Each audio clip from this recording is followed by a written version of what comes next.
व्यवस्था बनाए रखने में अपना सहयोग दें। धन्यवाद। तो भक्तजनों क्या कहती मोदी है? जी आ गए हैं। भारत माता की जय। मोदी जी का जहाज अभी लैंड कर रहा है। भारत माता की जय। भारत माता की। नरेंद्र मोदी जिंदाबाद।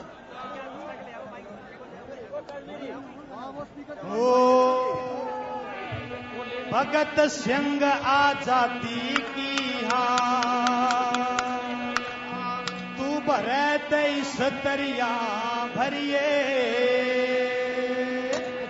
और न ते के करे न ते चुपका हो कह घरा बैठ जा तू करे तेईस दरिया करिए भगत सिंह आजादी की हाँ तू भरे तेईस दरिया भरिए न तो चुपका हो गए घरा बैठ जा करे तेईस दरिया करिए भगत सिंह आजादी की हाँ भरे तेईस दरिया भरिए न तो चुपका हो गए घरा बैठ जा करे तेईस दरिया करिए।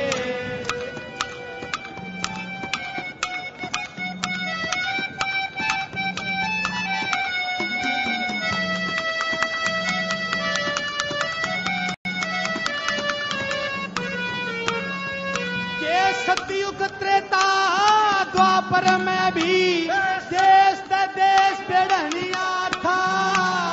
पूजा में बल था और शेर सा दिल था। एक न एक घड़निया था। देखे नाम सुना हो ईसा बलीना जग में और लड़निया। उस जमदग्नि के परशुराम के कोई श्यामी नहीं अड़निया था। ये उधर से ज्यादा आगे नहीं आएंगे। ये जहां तक आपकी लिमिट है कार्यकर्ता वहीं तक आएंगे, आगे ज्यादा नहीं आएंगे। और अभी 2-4 मिनट में ही आदरणीय मोदी जी हमारे बीच में पहुंचने वाले हैं। तो मेरा पुलिस के अधिकारियों से निवेदन है, अभी मेरे को सूचना हमारे साथी देकर के गए हैं जिनको हमने यातायात व्यवस्था में लगाया है कि बाहर बहुत सारी गाड़ियां रुकी हुई हैं, उन सब लोगों को आने दें। भारत माता की। भाई जोरदार नारा लगाओ यार, पीछे से जोर की आवाज आनी चाहिए। भारत माता की। धन्यवाद। हमारे 21 बार फेरा पृथ्वी पे 21 बार तू फिरत उस दरिया फिरिए न चुपका हो गए घरा बैठ जा दरिया करिए भगत सिंह आजादी की हाँ तू भरत इस दरिया भरिए न चुपका हो गए घरा बैठ जा।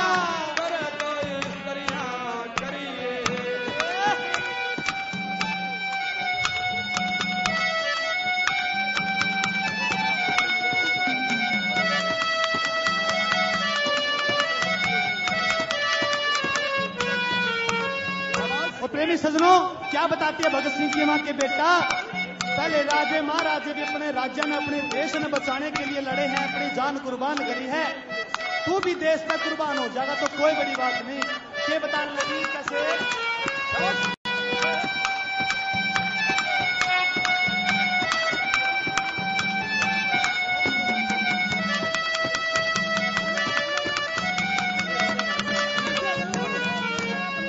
देखे राजे और महाराजा ने भी राजे और वो राज बकरी लड़ाई थी। कैरो पंडो बिला दिए थे या भी एक चतुराई थी। थारा छोड़ी दल खप गए और नहीं नशन श्री कृष्ण ने महाभारत रच के देश की जान खपाई थी। श्री कृष्ण ने ये कुछ भाई पोल पे चढ़ने की कोशिश कर रहे हैं। मेरा निवेदन है कि पोल पर कोई भी भाई ना चढ़े, कोई दुर्घटना हो सकती है।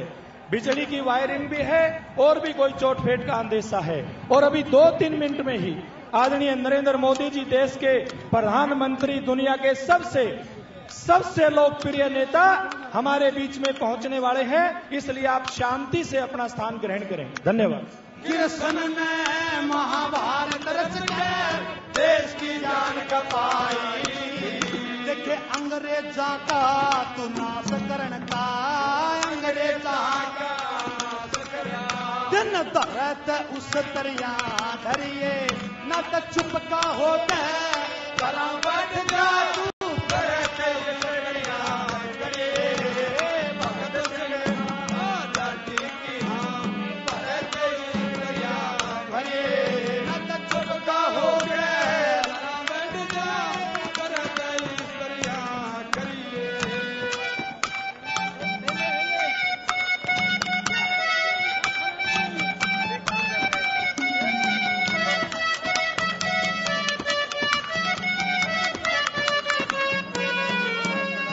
प्रेमी सजनों, भगत सिंह की मां कहने लगी कि बेटा लोग न्यू कया करें कि जुनसा खोस का खैजर मैर का जो सबता बड़ा हुआ है, लेकिन बेटा ऐसा नहीं है। जो मैर का जगह नु समझ ले वो तो कार है, और जो खोस का खैजगा नु समझ ले वो निखट्टू है, कुछ काम धंधा नहीं करता। बेटा तने ये दोनों काम नहीं करने, अगर उनको मारेगा तो तना भागना भी नहीं, और अपने हाथ का परिश्रम करना है, तना खाली नहीं बैठना करा। तो क्या कहने लगी भगत सिंह की मां, बता छे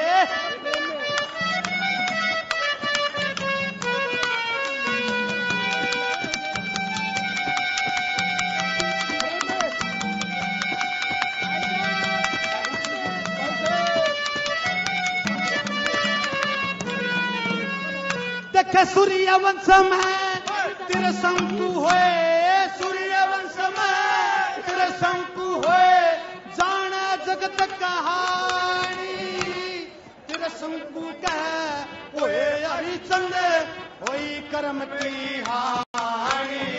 तेरे विष्णु ने एक ब्राह्मण भेजा सतयद मावन कहानी, कर्म त जाना फिर गात बेच दिया के लाल लड़कारानी, ओ धर्म त जाना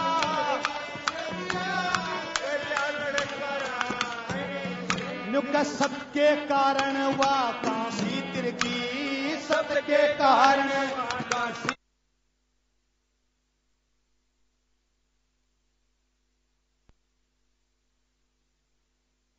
तू करत सतरिया करे, भगत सिंह आजादी की हम परत दरिया भरिए, चुप का हो धरा बैठ जा करत दरिया करिए।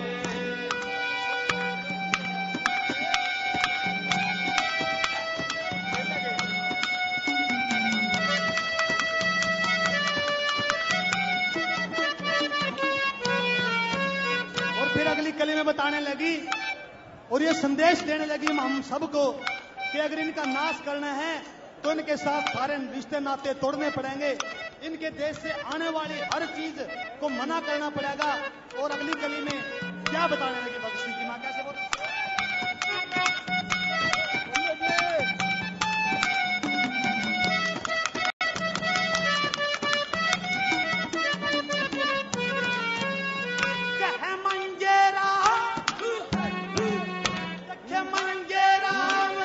इनसे तीत न सब व्यवहार खत्म करने, जितनी आवे चीज व्यलती सब व्यापार खत्म करने, और जितने से अंग्रेज हिंद में सारे मार खत्म करने, फिर बाकी नहीं एक रहने का सब गद्दार खत्म करने, ओ बाकी नहीं एक रहने का सब गद्दार खत्म करने। प्रेमी सजनों, आखिरी बात में तो जमा तोड़ कर दिया उनका बेटा एक काम जरूर कर दिए, ज्यों चिड़िया पे बाज गिरे, ज्यों चिड़िया पे बाज पड़े, देखे ज्यों चिड़िया पे बाज गिरे, तू गिरे ते उस दरिया गिरिए, और चुप का होकर न ते घरा बैठ जा करते उस दरिया करिए, भगत सिंह आजादी की हाँ तरिया भरिए न तो चुप का हो गए धरा बैठ जा करते इस तरिया करिए। जय हिंद, बोलिए भारत माता की।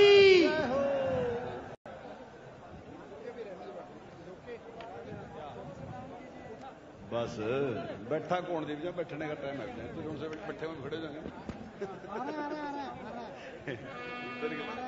तो आइए भगतजनों, एक भजन और जब भगत सिंह को पकड़ लिया जाता है और भगत सिंह को जेल के अंदर डाल दिया जाता है। सजनों, भगत सिंह ने चिट्ठी लिखी अपने घर और उसकी मां ने पढ़ी। चिट्ठी में लिखा था कि मां, मैं एक बार तेरे को देखना चाहता हूं आखिरी वक्त, क्योंकि कुछ ही दिनों में मैं फांसी टूटने वाला हूं और मैं तेरे दर्शन करना चाहता हूं मां। तो भगत सिंह की मां भगत सिंह के पास गई और प्रेमी सजनों, हौसला देखिए भगत सिंह की मां का।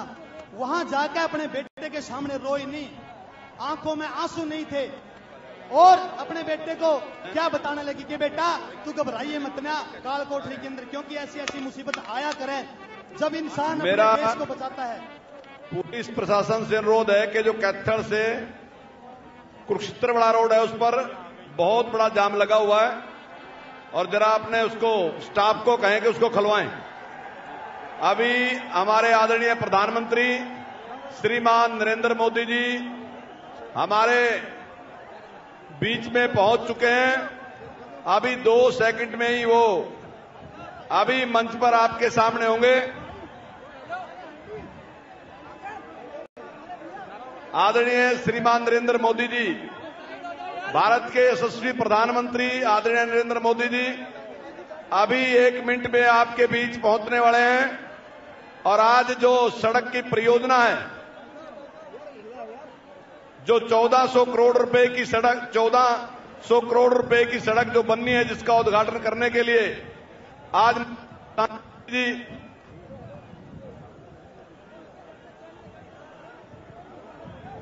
हिलना नहीं आया, पूरा तुम हिला रहे हो।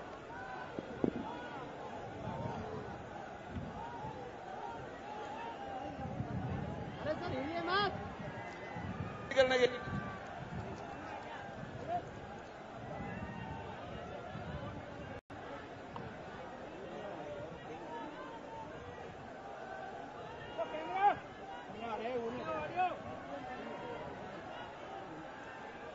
तुम्हारा ही है।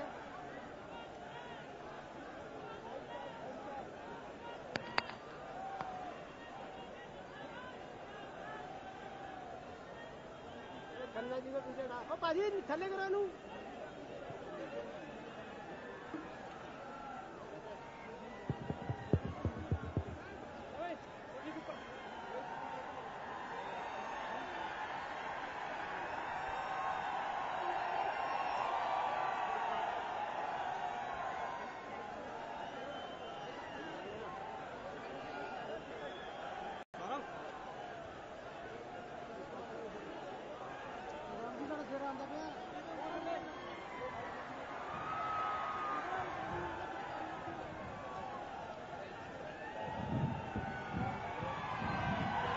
साथियों, हम सभी का इंतजार खत्म होता है। हमारे बीच माननीय प्रधानमंत्री श्री नरेंद्र मोदी जी पहुंच चुके हैं।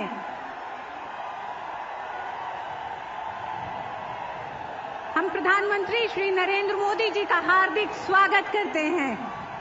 हम अपने सभी अतिथियों का हार्दिक स्वागत करते हैं।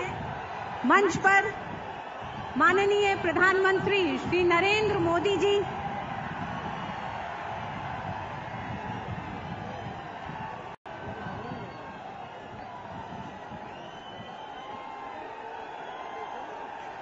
मंच पर माननीय प्रधानमंत्री श्री नरेंद्र मोदी जी के साथ हरियाणा के राज्यपाल माननीय कप्तान सिंह सोलंकी जी, हरियाणा के मुख्यमंत्री श्री भूपेंद्र सिंह हुड्डा जी, केंद्रीय मंत्री सड़क परिवहन राजमार्ग एवं जहाजरानी मंत्रालय भारत सरकार श्री नितिन गडकरी जी, केंद्रीय राज्य मंत्री सड़क परिवहन राजमार्ग श्री कृष्णपाल गुर्जर जी, केंद्रीय राज्य मंत्री स्वतंत्र प्रभार श्री राव इंद्रजीत सिंह जी, लोक निर्माण मंत्री हरियाणा सरकार श्री रणदीप सिंह सुरजेवाला, कुरुक्षेत्र से सांसद श्री राजकुमार सैनी जी और chairman NHAI Shri RP Singh मंच पर विराजमान हैं। हम सभी का स्वागत करते हैं। अब हम केंद्रीय राज्य मंत्री श्री कृष्णपाल गुर्जर जी से निवेदन करते हैं कि वे माननीय प्रधानमंत्री श्री नरेंद्र मोदी जी को शॉल भेंट कर उनका स्वागत करें और कार्यक्रम की औपचारिक शुरुआत करें।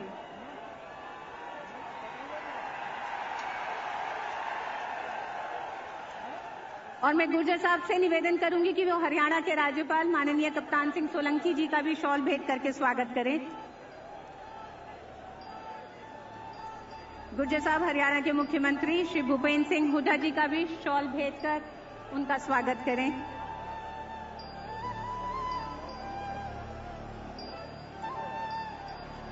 केंद्रीय मंत्री सड़क परिवहन राजमार्ग एवं जहाजरानी मंत्रालय भारत सरकार श्री नितिन गडकरी जी को भी शॉल भेंट कर उनका स्वागत करें।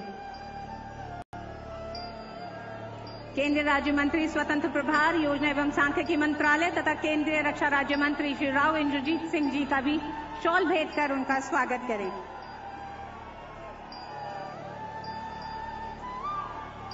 और मैं माननीय केंद्रीय राज्य मंत्री श्री कृष्णपाल गुर्जर जी को स्वागत भाषण के लिए आमंत्रित करती हूं।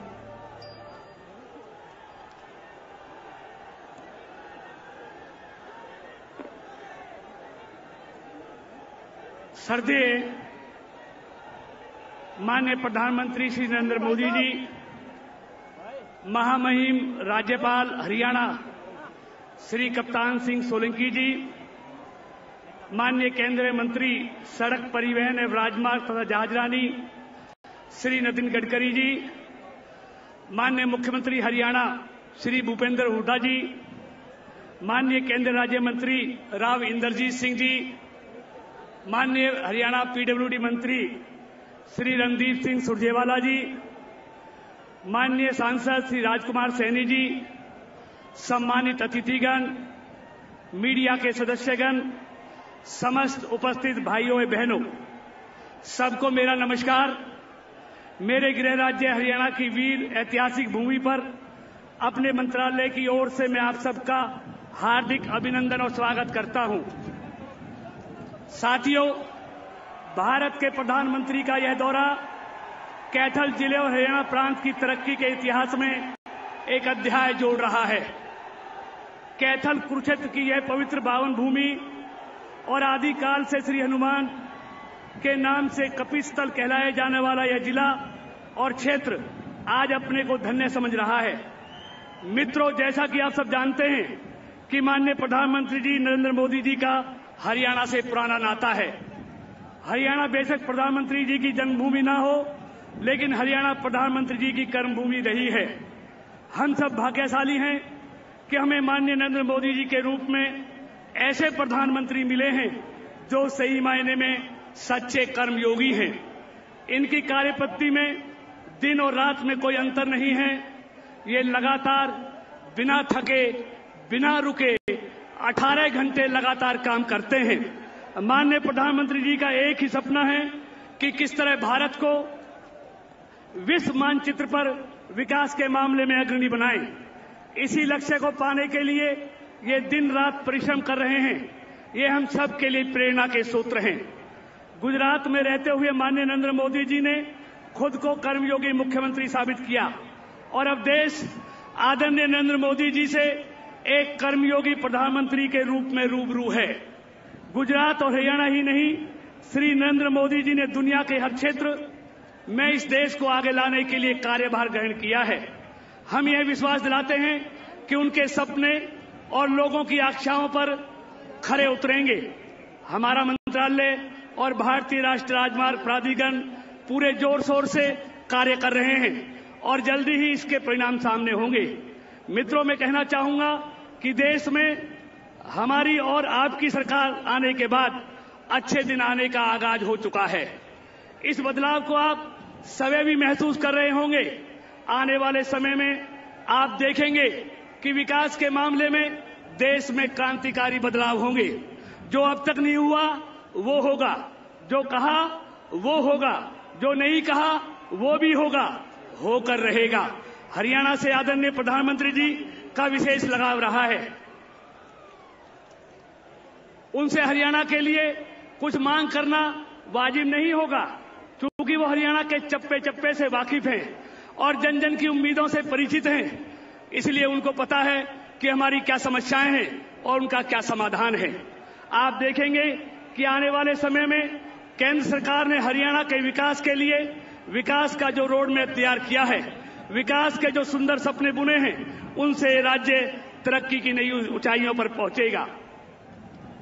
माननीय प्रधानमंत्री जी के शुभ हाथों से आज कैथल को राजस्थान से जोड़ने की जिस महत्वाकांक्षी परियोजना का शिलान्यास नहीं, जो उद्घाटन किया जाना है, इससे इस क्षेत्र की कनेक्टिविटी को बढ़ावा मिलेगा, चौतरफा विकास होगा।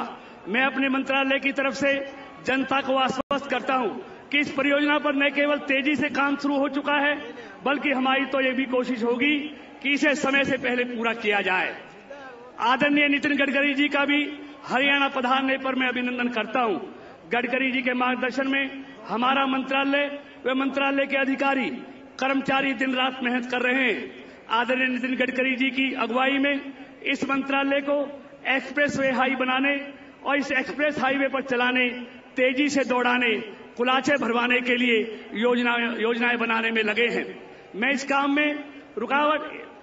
में रुकावट बनने वाले स्पीड ब्रेकर अवरोधों को हटवा रहे हैं। आदरणीय प्रधानमंत्री जी के मार्गदर्शन और आदरणीय गडकरी जी के नेतृत्व में हमारा मंत्रालय हरियाणा से जुड़ी इन प्रमुख मांगों को पूरा करने के लिए सकारात्मक है। वे आने वाले दिनों में आप सबको बेहतर परिणाम देखने को मिलेंगे।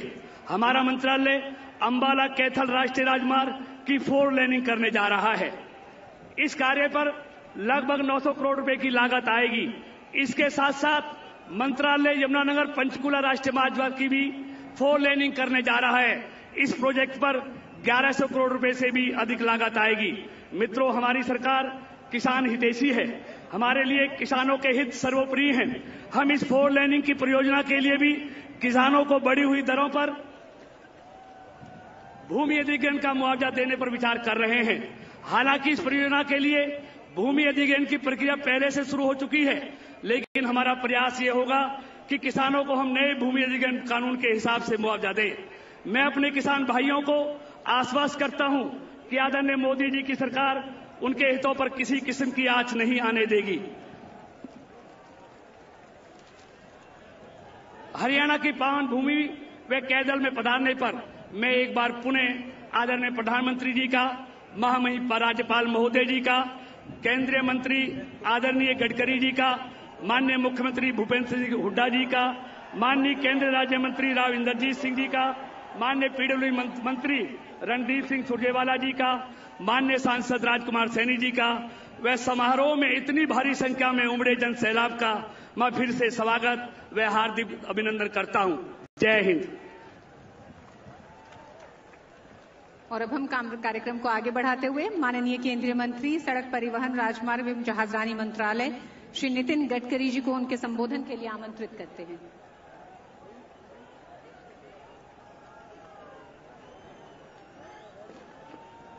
आदरणीय प्रधानमंत्री जी, मंच पर उपस्थित आदरणीय राज्यपाल महोदय कप्तान सिंह जी, आदरणीय मुख्यमंत्री जी, मंच पर उपस्थित सभी महानुभाव और उपस्थित भाई और बहनों, मैं आपको विश्वास देना चाहता हूं कि माननीय नरेंद्र मोदी जी के नेतृत्व में हमारी सरकार ने इंफ्रास्ट्रक्चर को, रोड नेटवर्क को सर्वोच्च प्राथमिकता दी है। मैं आपको ये भी विश्वास देना चाहता हूं कि हरियाणा में करीब 10,000 करोड़ के और नए 8 प्रोजेक्ट आने वाले समय में हम शुरू करने वाले हैं।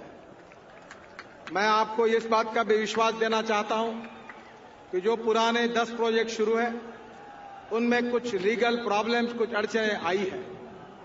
विशेष रूप से कुछ जगह लैंड एक्विजिशन के प्रॉब्लम्स आए, कुछ जगह पर एनवायरमेंट फॉरेस्ट मिनिस्ट्री के प्रॉब्लम आए, कुछ जगह रेलवे ओवरब्रिजेस के कारण आए। पर मेरा विश्वास है कि प्रधानमंत्री जी के मार्गदर्शन में इन सब समस्याओं को सुलझाने का काम हमने यशस्वी रूप से किया है और जल्दी ही इस सब प्रश्नों और समस्या को निपटाकर हरियाणा को अच्छे रोड बनेंगे, अच्छे रोड बनाएंगे और आप सबको उसकी सुविधा मिलेगी, इसका मैं विश्वास देना चाहता हूं। हमारे विभाग ने यह भी निर्णय किया है कि आने वाले जो नए काम हैं वो हम सीमेंट कंक्रीट के रोड बनाकर करेंगे। ताकि आपको मेंटेनेंस के लिए कोई तकलीफ नहीं होगी। 25 सालों तक रोड मजबूत रहेंगे, ना कोई तकलीफ होगी, ना कोई अड़चन आएगी। हमारे रोड सेक्टर में बहुत बड़ा रोजगार निर्माण होता है। हम चाहते हैं कि रोड से रिलेटेड जो काम करने वाले युवा हैं, उनको स्किल डेवलपमेंट कारपोरेशन बनाकर उनको भी हम ट्रेनिंग देकर रोजगार दें। बहनों और भाइयों, मैं अमेरिकन राष्ट्रपति जॉन केनेडी की एक बात को हर समय याद रखता हूं। उन्होंने कहा है कि American roads are not good because America is rich, but America is rich because American roads are good. America धनवान है करके अमेरिका के रास्ते अच्छे नहीं हुए, तो अमेरिका के रास्ते अच्छे हुए जिसके कारण रोड अच्छे हुए, इसके कारण अमेरिका धनवान हुई। नरेंद्र मोदी जी के नेतृत्व में हम रोड नेटवर्क को अच्छा बनाएंगे और उसके साथ साथ शिपिंग का और इनलैंड वाटरवेज का भी काम आदरणीय प्रधानमंत्री जी ने हमें दिया है। हम यमुना को भी साफ करने वाले हैं और दिल्ली में यमुना में भी हम लोग ठीक प्रकार से पानी का संवर्धन करने की कोशिश करने वाले हैं। मैं विश्वास देना चाहता हूं कि आने वाले 2 साल में हमारे दोनों विभाग इस देश के जीडीपी में कम से कम 2% बढ़ाने का उद्देश्य हमने सामने रखा है और प्रधानमंत्री जी के नेतृत्व में हम इसमें यशस्वी होंगे, ये मेरा पूरा दृढ़ विश्वास है। मैं फिर से एक बार यहां से आपको राजस्थान से मुंबई और गुजरात तक जाने के लिए जो 4 लेन की सुविधा निर्माण हो रही है, उसके कारण आप समय भी बचने वाला है और उसके साथ साथ दिल्ली में जाने की आवश्यकता भी नहीं रहेगी जिनको मुंबई तक जाना है। एक नई सुविधा निश्चित रूप से आप सबके लिए बहुत उपयोगी होगी। मैं आपको बहुत बहुत बधाई देता हूं, आपको धन्यवाद देता हूं और आपका स्वागत करता हूं। नमस्कार। और अब हम हरियाणा के मुख्यमंत्री श्री भूपेंद्र सिंह हुड्डा जी को आमंत्रित करते हैं।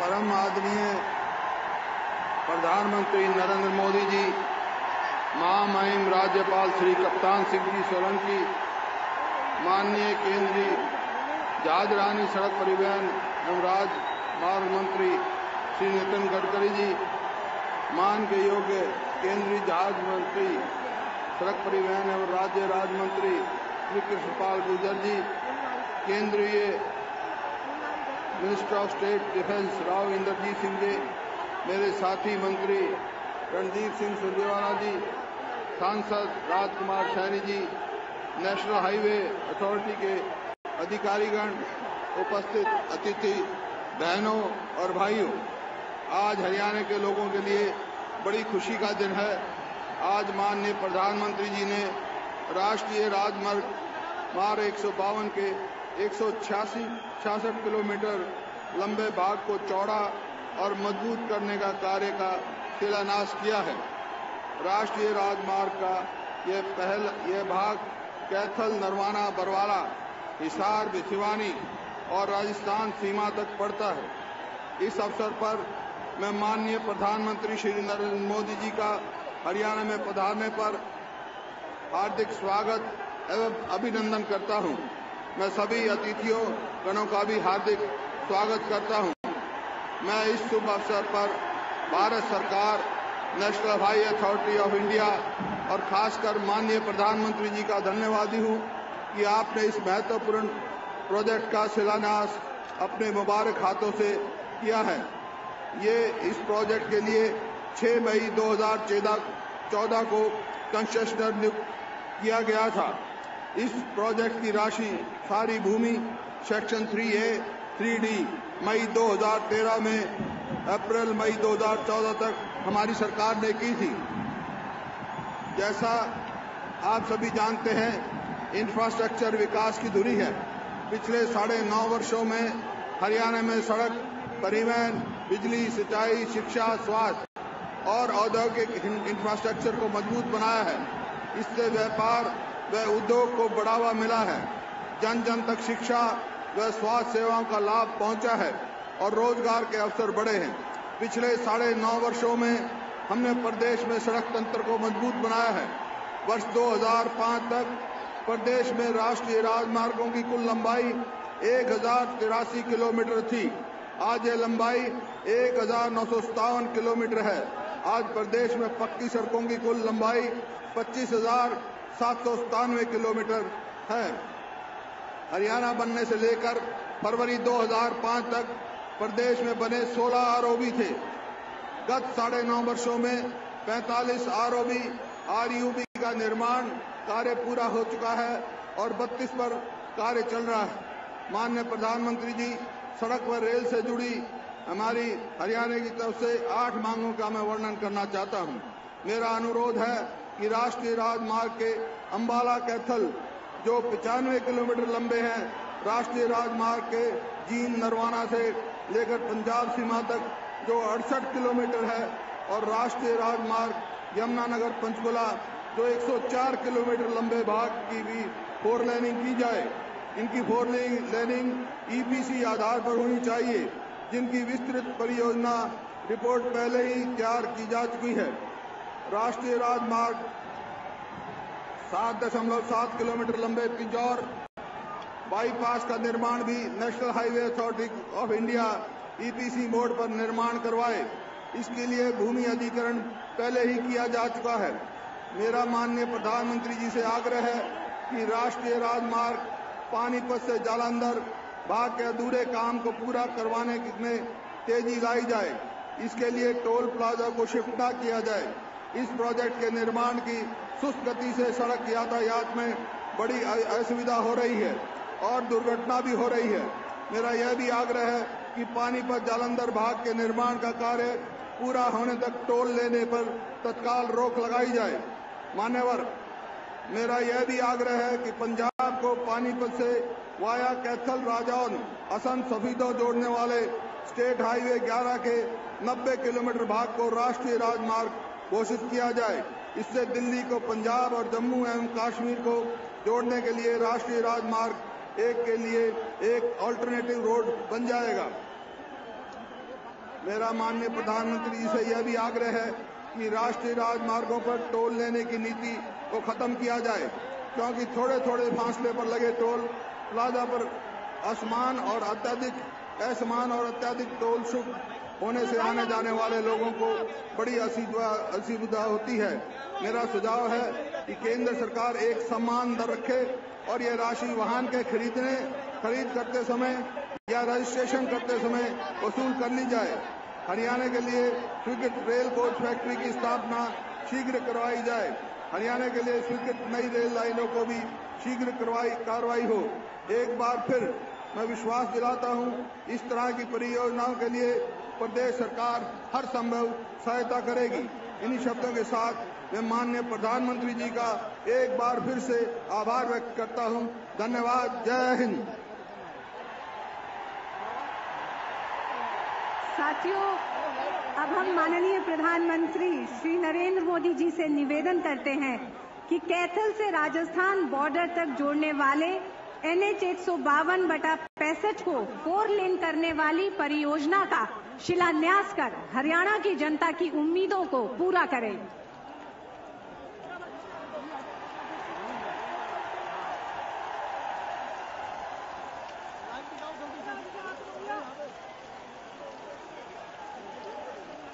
हाथ नीचे करो, हाथ नीचे कर भाई, अरे हाथ नीचे।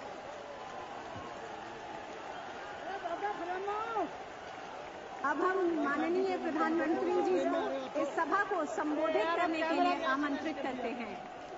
पीछे भी खड़े हैं, थोड़ा डाउन कर लो ये ट्राइपॉड। नीचे नहीं गया, थोड़ा डाउन कर लो फिर इसको। हम माननीय प्रधानमंत्री जी को इस सभा को संबोधित करने के लिए आमंत्रित करते हैं। यार कमाल करते हो ऐसे बीच में, अभी भी इसको डाउन कर लो यार।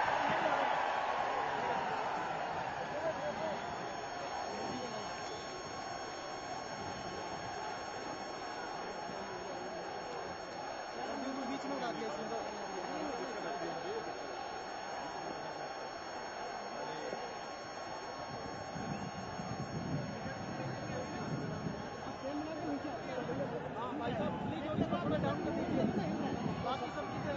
भारत माता की, भारत माता की। मंच पर विराजमान हरियाणा के राज्यपाल आदरणीय श्री कप्तान सिंह जी, हरियाणा के मुख्यमंत्री आदरणीय श्री हुड्डा जी, केंद्र सरकार में मंत्री परिषद के मेरे साथी श्रीमान नितिन गडकरी जी, मंच पर विराजमान सभी वरिष्ठ महानुभाव और विशाल संख्या में पधारे हुए प्यारे भाइयों और बहनों, कल पूरा देश जन्माष्टमी का पर्व मना रहा था।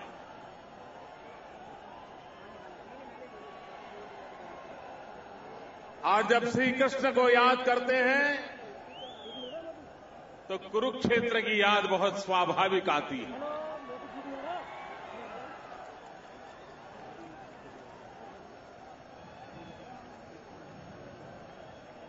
ये कुरुक्षेत्र की धरती जहां से नैतिकता के विजय का बिगुल बजा था, ये कुरुक्षेत्र की धरती ऐसी है जहां युद्ध के मैदान में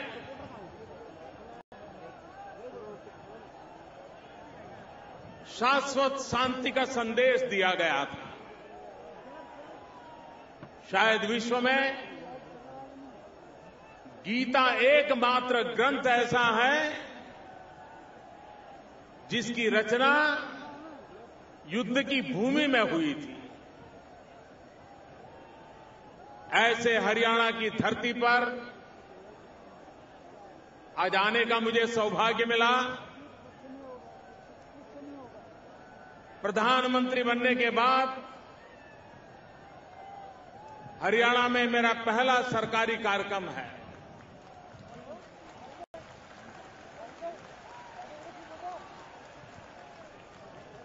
लेकिन आप सबने जो उमंग, उत्साह और प्यार दिया है, इसके लिए मैं हरियाणा का बहुत बहुत आभारी हूं।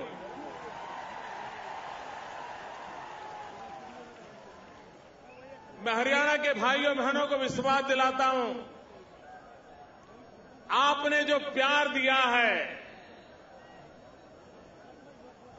आपने जो विश्वास दिया है, इसे मैं ब्याज समेत लौटाऊंगा।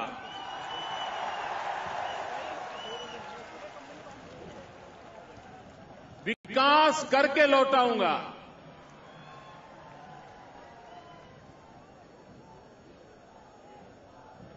मैं हरियाणा को उतना ही जानता हूं जितना मैं गुजरात को जानता हूं। कई वर्षों तक यहां रहने का मुझे अवसर मिला।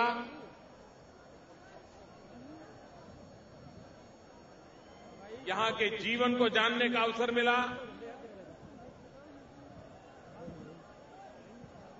बहुत कुछ मुझे हरियाणा की धरती से सीखने को भी मिला है। और मेरे लिए गर्व की बात है, मैं उस धरती से आया हूं जिस धरती पर स्वामी दयानंद सरस्वती का जन्म हुआ था।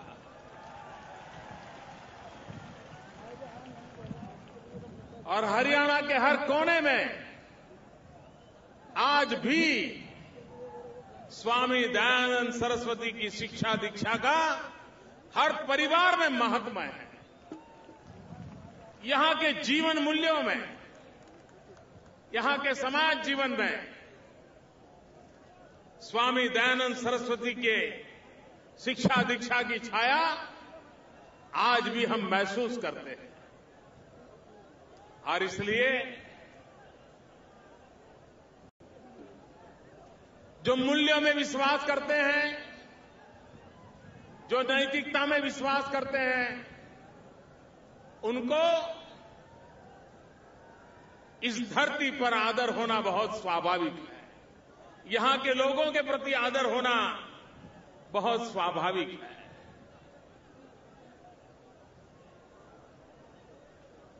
हरियाणा के व्यंग विनोद से मैं भली भांति परिचित हूं।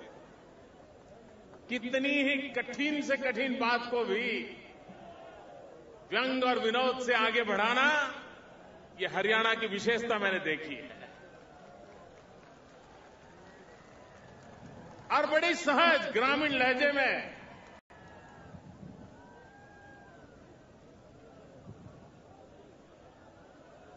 इतना बड़ा ये समारोह, ये किस बात का सबूत देता है? इतनी बड़ी भीड़ किस बात का संदेश देती है? भाइयों बहनों, ये उत्साह, ये उमंग, ये भीड़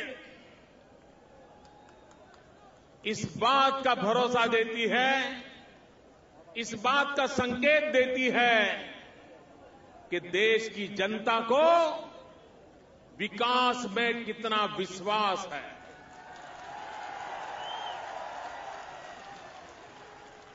सामान्य मानवी विकास उसकी प्राथमिकता बना हुआ है। चाहे किसान हो, मजदूर हो,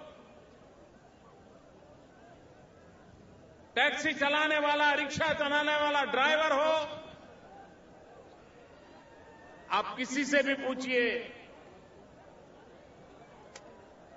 जब बात करते हैं तो उसको लगता है कि भाई अब बहुत दिन हो गए, अब पिछड़े हुए रहना नहीं है।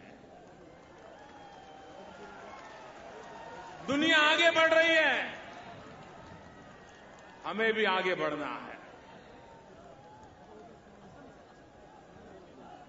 अगर आगे बढ़ना है, विकास एक ही मार्ग है जो हमें आगे ले जाएगा। आज जो हमारी कठिनाइयां हैं, उन कठिनाइयों से मुक्ति भी विकास से ही आने वाली है। हमारे परिवार में नौजवानों को रोजगार चाहिए। अगर विकास नहीं होगा तो रोजगार के अवसर कहां से प्राप्त होंगे? और अगर रोजगार के अवसर प्राप्त नहीं होंगे तो हमारे नौजवान को रोजगार कहां से मिलेगा?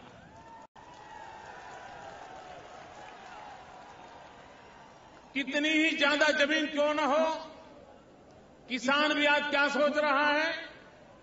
किसान भी ये सोचता है कि अगर 3 बेटे हैं तो किसान भी सोचता है कि एक बेटे तो खेती करेगा, लेकिन 2 बेटे कहीं शहर में चले जाए, नौकरी करे, रोजगार कमा ले। ये किसान भी सोचने लगा। इस धरती की सच्चाई को समझ करके हमें देश को विकास की दिशा में ले जाना होगा। और विकास की दिशा में जाना है तो एक बात निश्चित है, जो देश इंफ्रास्ट्रक्चर को बल देता है, आधुनिक से आधुनिक इंफ्रास्ट्रक्चर को महात्म्य देता है, रास्ते हो, रेल हो, एयरपोर्ट हो, ये व्यवस्थाएं जो जल्दी विकसित करता है, वहां पर विकास की संभावनाएं बहुत तेजी से बढ़ती है। अपना हरियाणा इसका उत्तम उदाहरण है। कहीं बाहर जाकर के समझने की आवश्यकता नहीं है। मैं हरियाणा के हर गली मोहल्ले में घुमा हुआ इंसान हूं, इसलिए मुझे पता है। आपने देखा होगा नेशनल हाईवे 1 जो पूरा उत्तर से दक्षिण हरियाणा के बीच से गुजरता है, आपने देखा होगा उस रोड के दोनों तरफ कितना तेज गति से विकास हुआ है। लेकिन जैसे अंदर की तरफ जाते हैं हरियाणा में, तो हमें वो कमी महसूस होती है। एक अच्छा रोड बनने के कारण नेशनल हाईवे 1 उसके दोनों तरफ तेज गति से विकास हुआ। उसी प्रकार से रास्तों का नेटवर्क जब बनता है तो विकास को वो गति देता है। हमारे शरीर में भी रक्त पहुंचाने के लिए जैसे धमनी होती हैं, नसें होती हैं, जिसके माध्यम से रक्त चालन होता है और जीवन गति पाता है। उसी प्रकार से रास्ते राष्ट्र के जीवन में धमनी का काम करते हैं, जो विकास को सुदूर इलाकों में पहुंचाने का काम करते हैं। ये रास्ता हरियाणा और राजस्थान को जोड़ रहा है।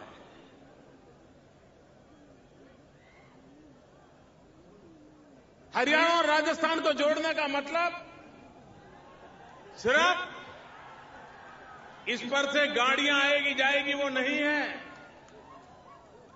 दो राज्यों को इस प्रकार से एक अतिरिक्त रास्ता जब मिल जाता है और उसकी कैपेसिटी जब बढ़ जाती है, तो व्यापार क्षेत्र के लिए, यातायात के लिए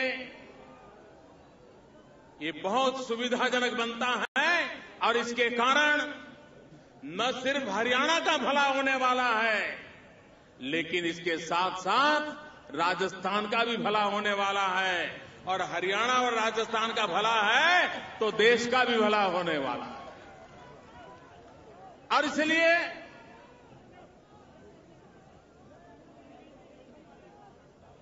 आपने जैसा हम पर विश्वास रखा है, हमने इंफ्रास्ट्रक्चर को प्राथमिकता दी है और इंफ्रास्ट्रक्चर भी पिछली शताब्दी वाला नहीं चलेगा।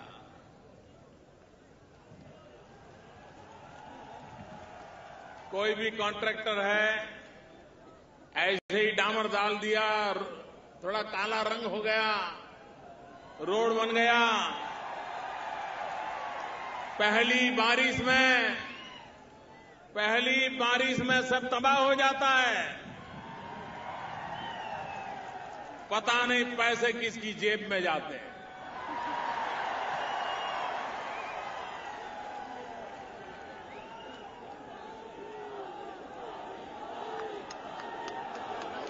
अब वक्त बदला है।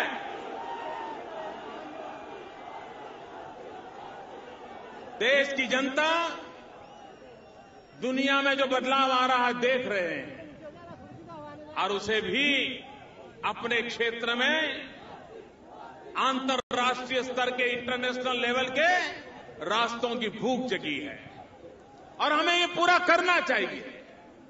हमें अगर देश को आगे ले जाना है तो हमने आगे के संबंध में सोचना होगा और इसलिए सिर्फ रास्तों की जाल, सिर्फ रास्तों का नेटवर्क, इसी मात्र से इंफ्रास्ट्रक्चर का काम पूरा नहीं होता है। सिर्फ रेल के नेटवर्क से भी 21वीं सदी के इंफ्रास्ट्रक्चर का काम पूरा नहीं होता है।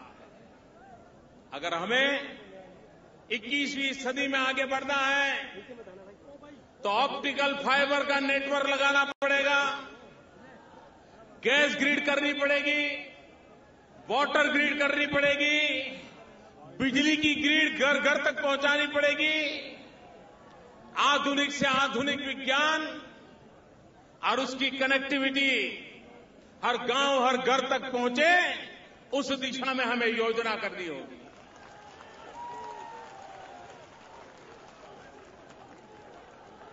हम बहुत तेजी से हिंदुस्तान के गांवों को आधुनिक विज्ञान का लाभ मिले, दूर सुदूर गांव की स्कूलों में बच्चों को अच्छी शिक्षा मिले, टेक्नोलॉजी के माध्यम से लॉन्ग डिस्टेंस एजुकेशन का लाभ मिले, ब्रॉडबैंड कनेक्टिविटी की जाल बिछे, ऑप्टिकल फाइबर नेटवर्क बिछाए जाए। एक आधुनिक भारत के निर्माण के लिए, नई पीढ़ी की आवश्यकताओं की पूर्ति के लिए इन बातों पर बल देने की दिशा में हम प्रयासरत हैं। भाइयों बहनों,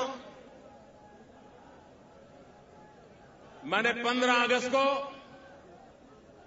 राष्ट्र के नाम अपने मन की कुछ बातें कही थी, लेकिन कुछ लोगों ने कहा कि 15 अगस्त को लाल किले पर से मोदी जी भ्रष्टाचार के खिलाफ कुछ बोले नहीं। मैंने एक बात कही थी, मैंने कहा था कि कुछ लोग ऐसी आदत हो गई है, कोई भी काम हो तो पूछते हैं मेरा क्या।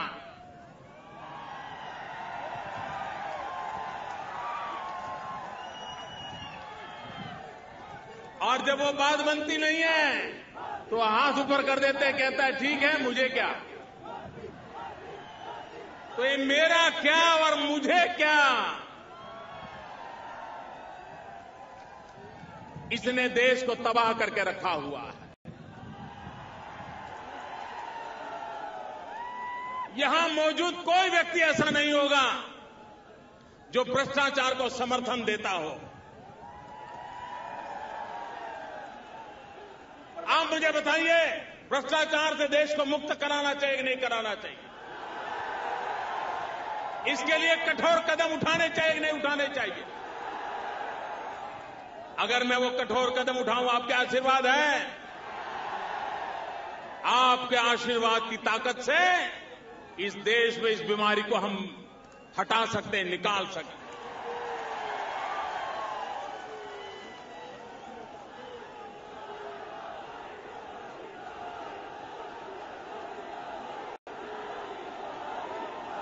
ये बीमारी इतनी भयानक है, इतनी फैल चुकी है, कैंसर से भी ज्यादा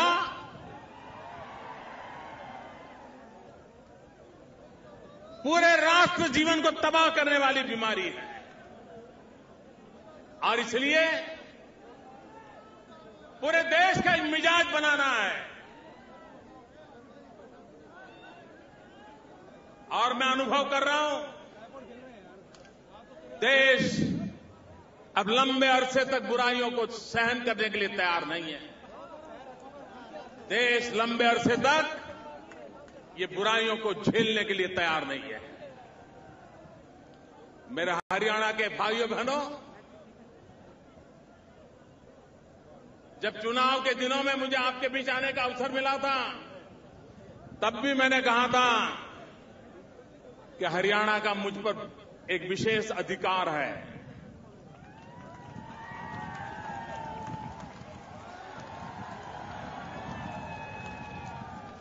और आज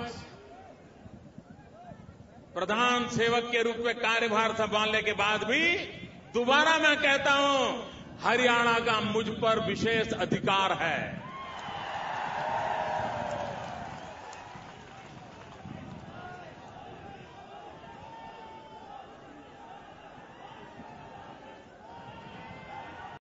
भाइयों बहनों,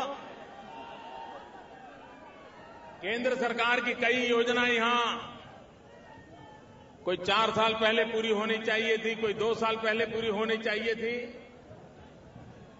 वो विलंबित पड़ी हुई है। मैं हरियाणा भाइयों बहनों को विश्वास दिलाता हूं कि भूतकाल में जिन योजनाओं को प्रारंभ किया गया था, जो आज अटकी पड़ी हुई है, उनको बहुत ही जल्द प्रारंभ करके तेज गति से पूर्ण हो, उसके लिए दिल्ली में बैठी हुई सरकार पूरा प्रयास करेगी।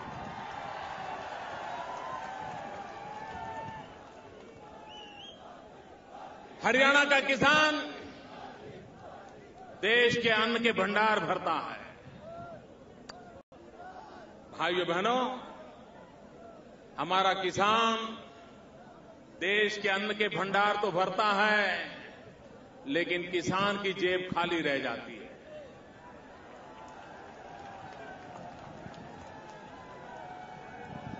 हमें देश की कृषि को उस दिशा में ले जाना है ताकि देश के अनाज के भंडार भी भरे और किसान का जेब भी भरे।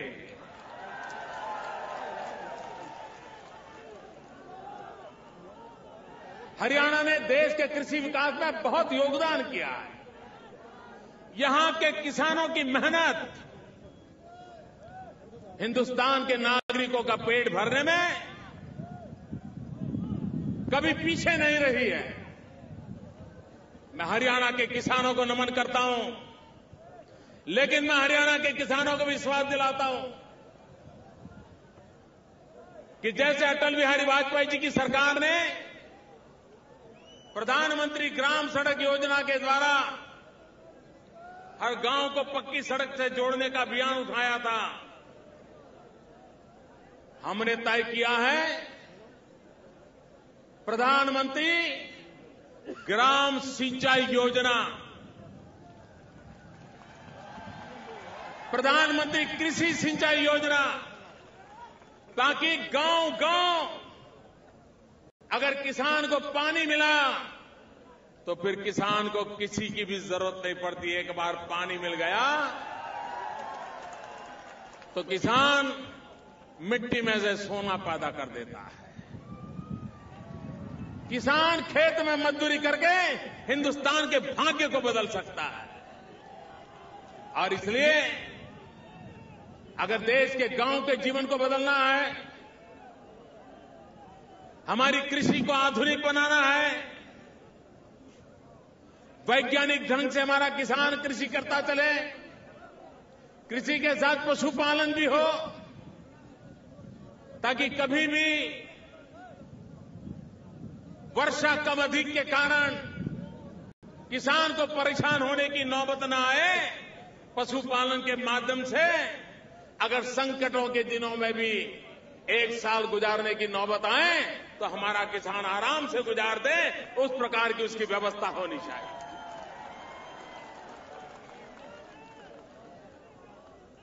भाइयों बहनों, आइए विकास के मंत्र को हम हरियाणा में गांव-गांव, गली-गली, घर-घर पहुंचाएं, जन-जन तक पहुंचाएं और हिंदुस्तान के अग्रिम राज्यों में हरियाणा भी अपनी जगह बनाए। उसके लिए हम सब मिलकर के, दिल्ली सरकार हो या राज्य सरकार हो, कंधे से कंधा मिलाकर के काम करें और हरियाणा के भाग्य को बदले। इसी एक अपेक्षा के साथ आप सबको बहुत बहुत शुभकामनाएं। मेरे साथ बोलिए भारत माता की, भारत माता की, भारत माता की।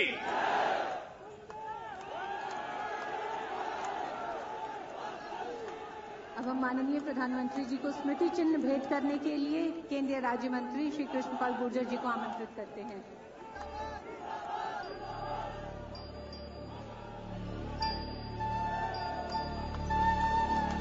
हरियाणा के राज्यपाल माननीय कप्तान सिंह सोलंकी जी को स्मृति चिन्ह भेंट करने के लिए हम आमंत्रित करते हैं। हरियाणा के मुख्यमंत्री श्री भूपेंद्र सिंह हुड्डा जी को स्मृति चिन्ह भेंट करने के लिए हम कृष्णपाल जी को आमंत्रित करते हैं। केंद्रीय मंत्री श्री नितिन गडकरी जी को स्मृति चिन्ह भेंट करने के लिए हम कृष्णपाल जी को आमंत्रित करते हैं। केंद्रीय राज्य मंत्री स्वतंत्र प्रभार श्री राव इंद्रजीत सिंह को स्मृति चिन्ह भेंट करने के लिए हम आमंत्रित करते हैं।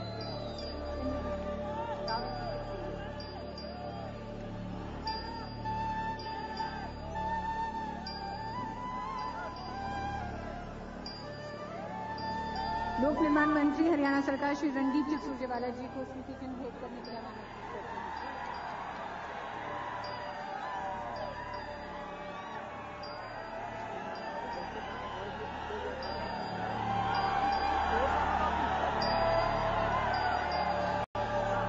हरियाणा की जनता के लिए ये राजमार्ग का 4 लेन होना बहुत ही महत्वपूर्ण है और इसी के साथ अब ये कार्यक्रम विधिवत संपन्न होता है और माननीय प्रधानमंत्री जी अब प्रस्थान करेंगे।